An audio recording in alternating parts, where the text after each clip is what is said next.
1100 chapitres. Un nouveau palier est atteint aujourd'hui, l'aventure One Piece continue et elle n'est pas prête de se terminer tant les mystères continuent d'affluer. Cette fin de chapitre en est la preuve formelle avec Kuma qui, seulement quelques mois avant que Luffy prenne la mer, navigue sur East Blue en direction de Fushia. Quel est son objectif? Pourquoi le gouvernement l'a-t-il envoyé sur cette île que nous savons bien spéciale? Eh bien, vous en saurez plus à la fin de cette review. Les bros, yo, et je profite de ce début de vidéo pour vous teaser les deux gros projets qui sortiront en ce mois de décembre. Vous aurez dans moins de 30 jours la plus grande théorie de ma chaîne qui dépasse vraiment toutes les autres sorties à ce jour, ainsi que la deuxième édition du tant attendu et apprécié Iceberg de One Piece. Ça sera un mois très spécial, alors je vous invite absolument tous à vous abonner pour être les premiers à découvrir ces masterclass que je vous prépare. Allez, je vous laisse sur la review, n'oubliez pas non plus de rejoindre le live ce soir à 20 h pour reparler ensemble de ce nouveau chapitre. Merci à tous et allons-y.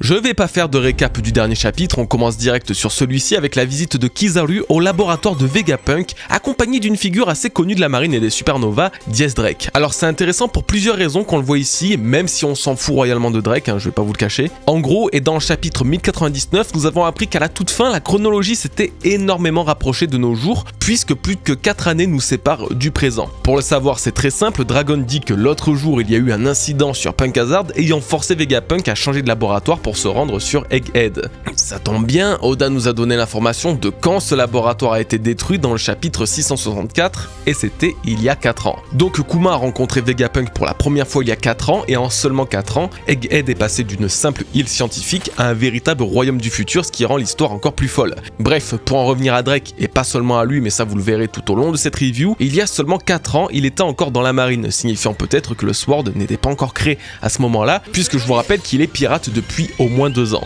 Vous voyez, c'est des petites informations comme ça que la chronologie peut nous aider à comprendre et c'est giga important, mais ça comme je vous l'ai dit, on le verra plus tard. La suite est un petit peu plus mouvementée et donne un sentiment de déjà-vu. Saturne a tout espionné du deal de Vegapunk et Kuma, mais vu que ce dernier représente une aubaine exceptionnelle pour le projet Pacifista grâce à son sang de boucanier, 3 conditions sont cependant requises. Kuma doit devenir un Shichibukai pour remplacer un autre Shichibukai qui vient tout juste d'être défait par Ace. Kuma doit également devenir une arme humaine en se transformant en cyborg et pour finir, Kuma doit voir son esprit être effacé entièrement à la fin de son opération. Si les deux premiers points semblent être ok pour Vegapunk, le dernier le plonge dans une colère noire. Effacer l'esprit d'un homme revient à le tuer, chose inadmissible pour lui. Chose à quoi aussi répond très sèchement Saturne, tu n'es pas en position de parler avec moi, scientifique de la marine. Ok, donc cette scène doit vous dire quelque chose puisque c'est à peu près la même que l'on a vu au chapitre 1094 quand Bonnie s'est rué sur Saturne. La seule différence c'est qu'on n'avait que des paroles. Là on peut ressentir toute l'intensité de la scène dans un chapitre qui est d'ailleurs vraiment bien dessiné, rendant le moment encore plus poignant. J'aimerais revenir sur deux petites choses très rapidement concernant cette partie. La première, c'est la façon dont parle Saturne à Vegapunk. Le coup du « tu n'es qu'un simple scientifique de la marine » à l'homme réputé comme étant le plus intelligent du monde m'a vraiment laissé cet arrière-goût de suprématie dans ce domaine par Saturne. On sait qu'il a le titre de dieu guerrier de la science et de la défense, alors s'il se permet de prendre ce ton bien hautain, au-delà du fait que ce soit un Tenryubito, c'est peut-être parce qu'il est scientifiquement et technologiquement encore plus avancé que Vegapunk lui-même. Imaginez juste 2 secondes qu'à l'époque du siècle oublié, s'il existait à ce moment-là bien sûr, il fut le plus grand scientifique de son temps, permettant des prouesses que Vegapunk lui-même ne peut pas aujourd'hui. Et peut-être que s'il tient tant à effacer l'esprit de Kuma, c'est parce qu'il est conscient du danger que ça peut représenter de lui laisser sa conscience, au-delà que ce soit un ancien révolutionnaire, car lui-même l'aurait expérimenté par le passé. En laissant la conscience à l'une de ses créations, elle aurait fini par se retourner contre lui et tous ceux qui allaient devenir le gouvernement mondial par la suite. C'est une petite idée passagère, mais j'ai vraiment eu l'impression qu'Oda a voulu imposer une hiérarchie entre Vegapunk et Saturne qui n'est pas sociale mais scientifique, vous voyez. Bref, l'autre truc qui m'a fait tilt, et vous aussi je présume, c'est la place du Shichibukai que Kuma a pris. Et qui est-ce? Qui est cet ancien Shichibukai battu par Ace? Bah ouais, c'est pas rien comme révélation, surtout qu'on en a jamais entendu parler. Mon premier réflexe a été de voir tous les combats connus qu'Ace a livrés, et le seul qui sort du lot, eh ben, c'est Doma, le chevalier bohémien. Alors je suis d'accord, c'est pas forcément convaincant au début, même moi j'ai pas été captivé par ça, parce que Doma n'a aucune véritable particularité ni mise en avant dans l'histoire pour nous laisser penser une telle chose. Pourtant, un truc intéressant, c'est une fois qu'Ace a vaincu Doma que Barbe Blanche lui a proposé la place de commandant de la seconde division de l'équipage, sans doute la place la plus importante après Barbe Blanche lui-même qui était tenue par Oden à l'époque. En plus de ça, la victoire sur Doma est considérée comme un exploit et ce même Doma est le premier des commandants alliés de Barbe Blanche à apparaître aux côtés de tous les autres lors de l'assaut sur Marineford. Du coup, ouais, je trouve qu'il est un bon candidat au titre de Shichibukai, mais j'ai quand même un souci. Pourquoi lui ? c'est quoi qui le rend si spécial, tu vois? Très honnêtement, et à part ce que je vous ai dit à l'instant, il ne se distingue pas forcément, et j'ai l'impression qu'introduire un ancien corsaire là maintenant à ce stade du manga, c'est vraiment pour faire de lui un homme, tu vois, qui aura une vraie place pour plus tard, hein. Du coup, on en vient au fameux et mystérieux homme à la cicatrice de feu. C'est simple, si Ace l'a vaincu, alors il a pu lui laisser une cicatrice ou une brûlure en utilisant son Mera Mera no Mi. Oui, bon, je sais, ça paraît simple, hein, mais ça rend le truc plus concret et intéressant, surtout que l'homme à la cicatrice de feu a une place dans l'histoire, il est mystérieux et il va apporter quelque chose, puisqu'il aurait le dernier Rod Poneglyph. Après, il convient de relativiser une fois de plus, Ace aurait-il vaincu un mec si puissant seulement 1 an après avoir pris la mer? Ça m'embête un peu, Ace était très puissant, hein, mais l'était-il assez pour vaincre quelqu'un ayant le pouvoir aujourd'hui de protéger un Rod Poneglyph et de couler des bateaux dans des tourbillons d'eau? Le fait qu'il ait battu un grand corsaire me dérange pas, mais là j'ai quand même un petit doute. Voilà, en bref, c'est un nouveau mystère. Qui était ce Shichibukai et est-il lié à l'homme à la cicatrice de feu qui nous perturbe tout autant? Je conclurai simplement par une petite idée supplémentaire. On sait que les Shichibukai originaux, vraiment les 7 premiers qui ont été introduits, respectaient tous le thème très précis des animaux. Kuma est un ours, Bohancock un serpent, Crocodile un crocodile, bref, vous avez pigé. Du coup, si on trouve un personnage représentant un animal autant dans son nom que dans son physique, c'est peut-être lui ou elle qu'il nous faut. Allez-y les bros, si vous avez une idée, commentez là et dites-moi qui serait le candidat idéal à cette place. On passe à la suite qui est d'ailleurs très émouvante puisque malgré la déclaration de Saturne qui est d'effacer la conscience de Kuma, ce dernier pleure de joie car l'espoir apparaît enfin de voir sa petite Bonnie guérir de sa maladie. Et tout le monde pleure, Vegapunk est élu aux larmes et même Kizaru ne semble pas totalement insensible à la douleur et la bienveillance du présumé tyran. Bon, par contre tout ne sera pas aussi simple et on en vient à un moment très important de ce chapitre mais aussi de One Piece finalement puisqu'une nouvelle précision sur la chronologie a lieu. 2 ans. C'est le temps qu'il faudra pour achever complètement l'opération de Kuma et sa transformation en cyborg. Quant à Bonnie, elle, l'opération ne prendra que 6 mois, mais elle aura 1 an de convalescence avant de pouvoir sortir à nouveau. Vous l'aurez compris, tout coïncide assez bien avec le début de l'histoire de One Piece qui a eu lieu il y a 2 ans dans leur chronologie, ce qui signifie que quand Luffy a pris la mer pour la première fois pour rassembler son équipage, etc., chapitre 1, Bonnie n'était vraiment guérie que depuis 6 mois, une moitié d'année. Ok, donc ça c'est important à prendre en compte puisque ce chapitre nous révèle que Saturne a fait de Bonnie leur otage. Pour éviter qu'il s'enfuit avec Kuma, elle passera son année de convalescence avec le gouvernement mondial, ce qui n'est, on va pas se mentir, pas une très bonne nouvelle. Mais pire encore, pour vraiment éviter qu'il prenne la fuite, Kuma n'aura plus le droit de rencontrer Bonnie après son traitement qui durera 6 mois. À compter de ce jour, ils n'ont plus qu'une moitié d'année à passer ensemble avant que le gouvernement les sépare et que Kuma perde définitivement la raison 2 ans plus tard. Normalement, c'est plutôt clair, mais si jamais vous comprenez pas, demandez-moi en commentaire, au pire je tâcherai d'y répondre ou même passer carrément en stream ce soir sur Twitch, on y répondra aussi. Quoi qu'il en soit, les conditions sont acceptées pour Kuma qui a fait clairement passer le bien de sa fille avant tout le reste. C'est la raison pour laquelle il demande à Saturne que Bonnie soit envoyée au royaume de Sorbet après les 6 mois de traitement, histoire qu'elle soit dans un petit lieu familier. Et le temps passe jusqu'à ce que ces 6 mois s'écoulent, nous allons faire une légère pause là-dessus, car il faut absolument qu'on parle de quelque chose. Pendant cette petite ellipse, on peut découvrir un rapprochement absolument magnifique entre Kuma, Bonnie et toute l'équipe scientifique d'Egghead, comprenant donc Vegapunk, Sentomaru et surtout Kizaru. Ils mangent une pizza ensemble, ils s'amusent, mais plus encore, ils reproduisent la danse de Nika. Et wow, là ça m'a donné un petit peu des frissons. Alors pourquoi? Car au-delà de voir Nika continuer de rassembler des gens sans même être présent, Kizaru en faisait partie. Kizaru partageait sans peine ce moment de bonheur avec les autres. Ce même Kizaru que nous voyons aujourd'hui attaquer Egghead pour éliminer Vegapunk. Et là, ce chapitre pour moi, c'est la confirmation d'un sentiment que j'ai depuis un moment sur Kizaru. Il ne parviendra pas à mener bien sa mission. Le mec a passé des mois et des années avec des gens qu'il a sûrement aimé comme une famille, il a partagé avec eux une danse d'une symbolique absolument légendaire, et aujourd'hui, pourrait les tuer? Non. Pas possible, je veux lui laisser sa chance. Je veux approuver le scénario qu'il renoncera à écouter les prochains ordres de Saturne en retournant dans le présent. Que finalement, ce soit peut-être lui qui se sacrifie pour sauver Vegapunk, Sentomaru, Bonnie et Kuma qui arrivera très bientôt. Imaginez que ce soit ça le grand incident qui résonnera à travers le monde. Que Kizaru s'oppose à Saturne s'apprêtant à tuer Bonnie. Que ce geste signant la révolte ultime aux yeux du gouvernement fasse de lui un traître. On attend que ça. Vegapunk s'est rebellé contre le gouvernement, Sentomaru s'est aussi rebellé, Kuma va sans doute le faire dans les prochains chapitres.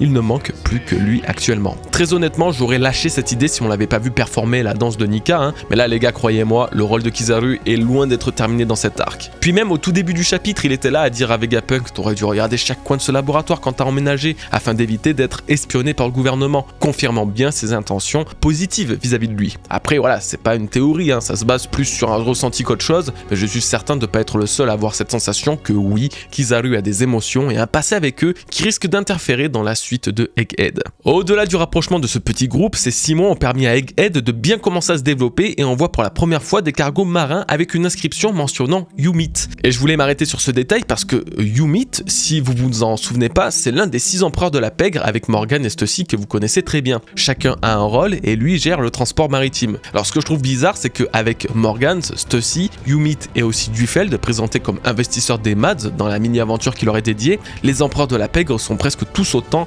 mis en avant dans l'arc d'Egghead, mais aussi autour de Vegapunk. Il manque donc Drug Peklo, le croque-mort, et Giberson, le dissimulateur, dont les rôles pourraient être dévoilés d'ici la fin de Egghead, ou alors, et comme je disais, avec Vegapunk, puisqu'il semble avoir des contacts avec la pègre. Après tout, ils doivent bien avoir un rôle, il serait temps qu'on les voit à l'action. Merde quoi. Bon, et pendant ces 6 mois, Vegapunk émet enfin l'idée d'avoir 5 clones de lui pour l'aider. Oui, parce qu'il y a 4 ans, les satellites de Vegapunk n'existaient pas encore, tout comme le gros cerveau du scientifique n'était pas encore séparé de son corps. Donc encore une fois, en un laps de temps très court, sa vie a changé du tout au tout, c'est phénoménal. Par contre, il dit bien avoir besoin de 5 autres clones de lui. Le problème étant bien qu'il a 6 clones actuellement. Un des Vegapunk a donc été rajouté sans être prévu à l'origine. On pourrait penser à York vu que c'est la traître, mais non, car il dit bien avoir besoin de quelqu'un qui s'occupe des besoins biologiques pour ne jamais avoir à s'arrêter. Également dans cette scène, on y retrouve les personnalités des Vegapunk qu'on connaît, la violence d'Atlas en faisant voler des feuilles de partout et puis en proliférant des insultes,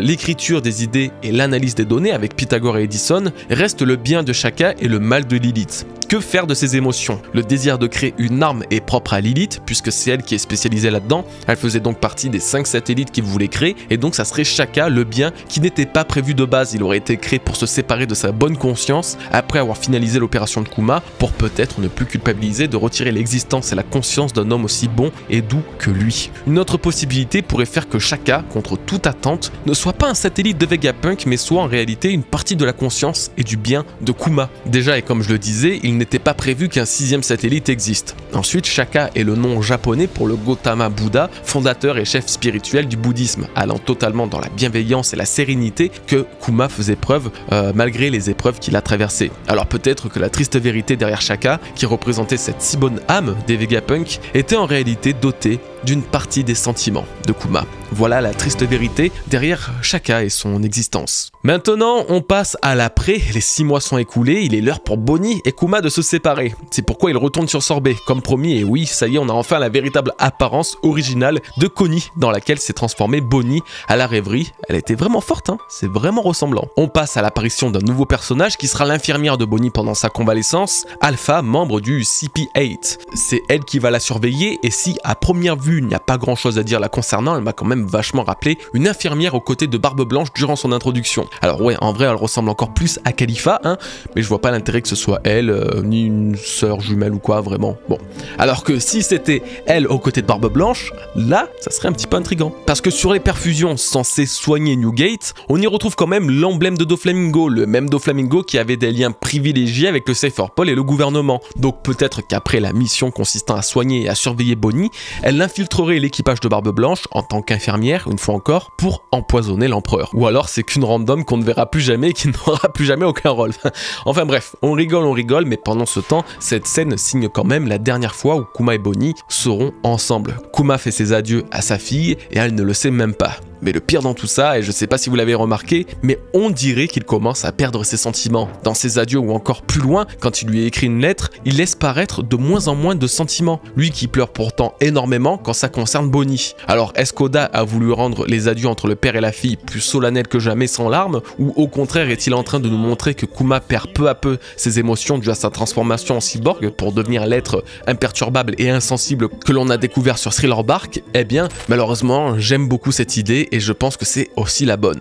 On passe à la suite? Allez, parce que là c'est nous qui allons finir par chialer. Ça y est, Kuma commence enfin son grand voyage en tant que grand corsaire, et la nouvelle fait le tour du monde. De Doflamingo à Crocodile, qui mettait en place son plan machiavélique, à Alabasta avec Robin, en passant par Dracul Mihawk, lisant les journaux après une bataille, Kobe faisant déjà partie de l'équipage d'Alvida, ou même Ace aux côtés de Jinbei, Barbe Blanche et surtout Teach qui n'avait pas encore tué Satch. Outre Hancock et Moria, c'est surtout Dragon, Sabo et Koala qui sont présents, ces deux derniers ne comprenant d'ailleurs pas le changement radical de camp de Kuma. À mon avis, Kuma avait quand même averti Dragon, le chef des révolutionnaires savait forcément à quoi s'attendre, et j'arrive pas à imaginer un monde où Kuma, pourtant si proche et redevable de ce dernier, puisse rejoindre un programme militaire visant à aider le gouvernement mondial, alors qu'ils sont littéralement les principaux ennemis des révolutionnaires. Je pense que d'ici la fin du flashback, on découvrira le message qu'a passé Kuma à Dragon et comment ce dernier est également entré en contact avec Vegapunk pour peut-être davantage comprendre le projet pacifista. Moi je reste toujours sur mon idée qu'il s'agit d'un plan pour infiltrer et retourner le gouvernement.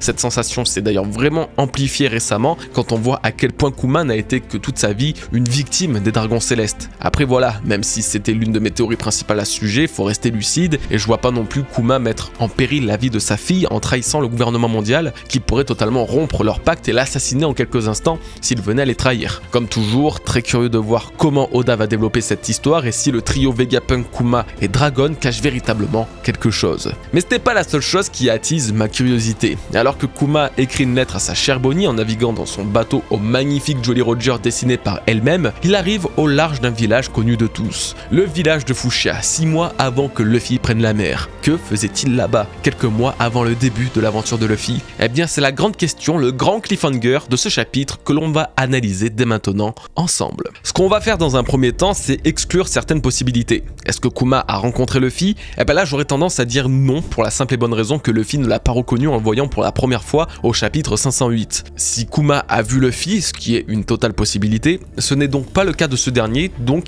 il n'y a pas eu de rencontre à proprement parler. Est-ce que Kuma a été envoyé par le gouvernement sur cette île? Alors c'est une grande possibilité qu'on va justement analyser après, mais concrètement rien n'indique qu'il a été envoyé en mission ici. Et je dis ça juste parce que le gouvernement dit avoir de nouveaux ordres à lui transmettre tout en lui demandant où il se trouve actuellement, ce à quoi il répond Is Blue. J'ai le sentiment que si le gouvernement l'avait envoyé sur Fushia précisément, il aurait répondu je suis arrivé à destination. Vous voyez? Est-ce que Kuma cherchait Nika? C'est l'une de mes premières idées, j'aime beaucoup, mais elle est peut-être un petit peu compliquée à justifier. Déjà, est-ce que Kuma croyait vraiment en l'existence physique de Nika? J'ai un petit doute, c'est une croyance chez lui qui apporte de la joie, du bonheur, une certaine liberté, mais elle ne s'est pas pour autant matérialisée sous la forme d'un vrai dieu. Surtout que s'il cherche Luffy pour ça, c'est qu'il connaît en réalité la vraie identité du Gomu Gomu no Mi. Et ça pour le coup, ça pourrait être intéressant, c'est vrai, parce que Vegapunk nous a prouvé qu'il en savait beaucoup sur Nika au chapitre 1069. Malgré tout, et surtout vu le manque d'humanité dont commençait à faire preuve Kuma, je ne pense pas qu'il venait chercher ce dieu ici pour des besoins personnels, pour une curiosité perso. Est-ce que Kuma cherchait alors le Gomu Gomu no Mi? Là, ça devient beaucoup plus probable pour la simple et bonne raison que le gouvernement aurait pu remonter les traces de Shanks jusqu'à Fushia. Pendant la période à laquelle il a volé